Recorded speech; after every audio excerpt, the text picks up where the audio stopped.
Hi, I need to tell you about something that has been on my mind. You know how history is full of crazy stories that change the course of nations. Well, this one from Uganda is probably one of the wildest, and it still affects the country today. So, have you heard about Major General David Oyite Ojok? If you are not familiar with Ugandan history, let me break it down for you because this story is insane. Picture Uganda in the early 1980s. Idi Amin had just been kicked out and the whole country was a mess. Everything was broken. People were traumatized and everyone was divided. Then President Milton Obote came back from exile in 1980s, trying to take control again. But here is the thing. He could not do it alone. He needed muscles, someone strong to back him up. That person was Oyite Ojok. This guy was not just any soldier. He was the soldier, the army chief of staff, the one everyone looked up to. While Obote was sitting in his office, being all paranoid and overthinking everything, Oyite was out there with a troop commanding respect. Even people who hated Obote admitted they respected this general. He had discipline.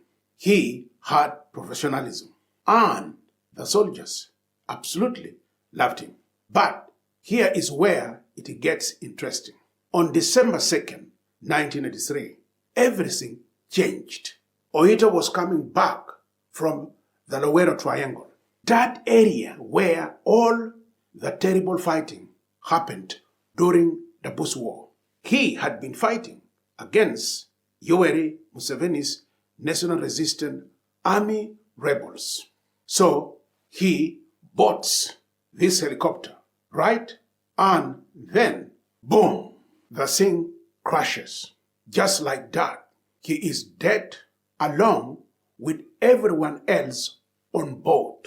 Now, the government said it was mechanical failure, just an accident, they claim.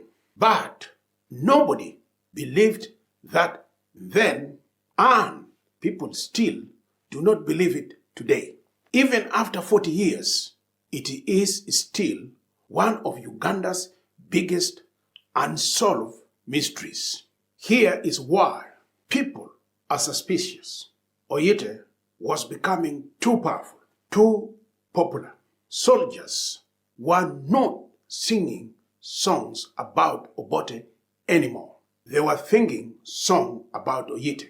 Foreign diplomats visiting Uganda were saying this general carried himself with more confidence than the president himself. Can you imagine that?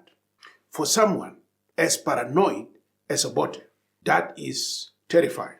Some people think Obote actually had him killed.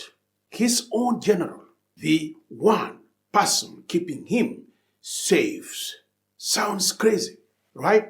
But that is how politics worked back then in Uganda. Actually, that is how it still works in many places. Leaders get so afraid of the people around them that they do unimaginable things. Other people think maybe Museveni's rebels somehow sabotage the helicopter. Some even say foreign powers were involved because this was during the Cold War and everyone was meddling in African affairs. The truth, nobody knows, and we probably never will. The truth died in that crash. But here is what we do know. After Oyite died, everything fell apart. I am not exaggerating. The funeral was massive. Soldiers were crying in the streets. Regular people were in shock because everyone knew something bad was coming. And they were right. Before that crash, Obote's government was holding on. The military could at least contain Museveni's rebellion. But after Oyite died, it was over. The army lost its backbone. Morale crashed without their general.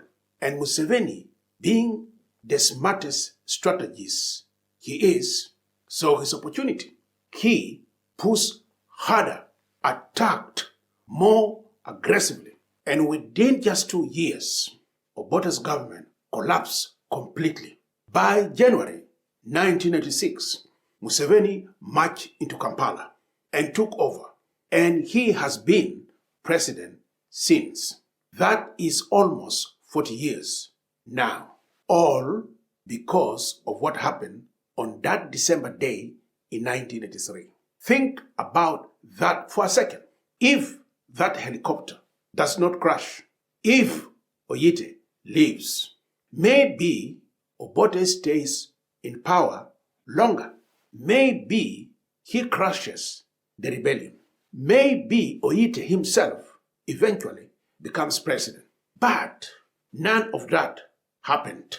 That helicopter went down and Uganda's entire future changed direction. Now, here is the complicated part, and this is important for understanding Uganda today. Oyite was not some perfect hero. Yes, he was professional and disciplined, but he was also part of a government that did terrible things. The Luwero Triangle was not just a battlefield. It was a place where civilians suffered badly. People were killed, persecuted, caught between the government forces and the rebels.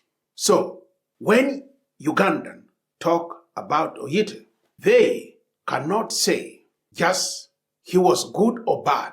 He was both. You know that. That is the messy reality of the country's history.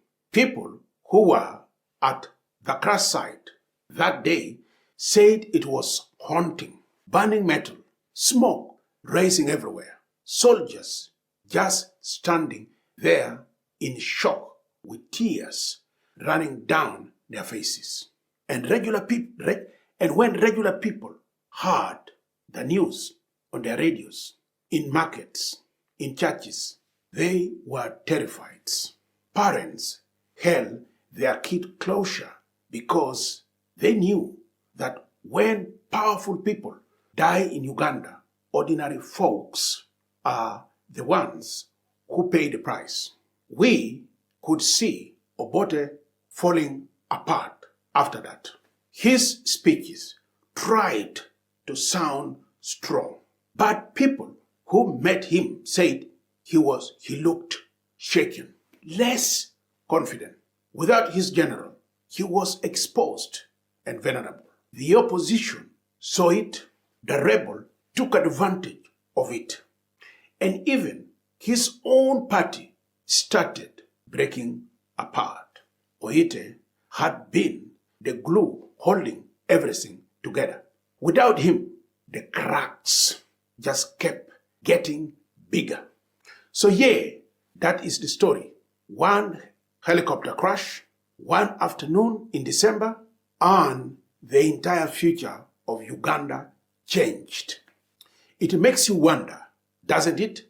What kind of a country would Uganda be today if things had gone differently? Would it be better? Would it be worse? We will never know. But this is Uganda's history. This is how the country ended up where it is. And honestly, I think it is important to remember this thing, not to pick sides or glorify anyone, but just to understand. Because when you understand stories like this, you start to see why Ugandan politics is the way it is. Why people are so careful about who has power. Why trust is so hard to come by. History is not just dates and names in a textbook. It is real people, real decision, and real consequences. And sometimes it all comes down to one moment, one event that changes everything. That is the story of Oyite Ojok, the general who could have saved Obote's government, or maybe would have replaced him, the soldier whose death opened the door for Museveni's 4-decade rule, the one who is remembered as both professional and brutal, both hero and oppressor, and for the people who saw the wreckage, who smelled the burning metal, and watched the smoke rise into the sky. It was not just history. It was the end of something and the beginning of everything that came after. Pretty heavy stuff, right? But that is Uganda's story. A story of power, betrayal, and how one mysterious death in 1983 shaped the nation for the next 40 years and counting.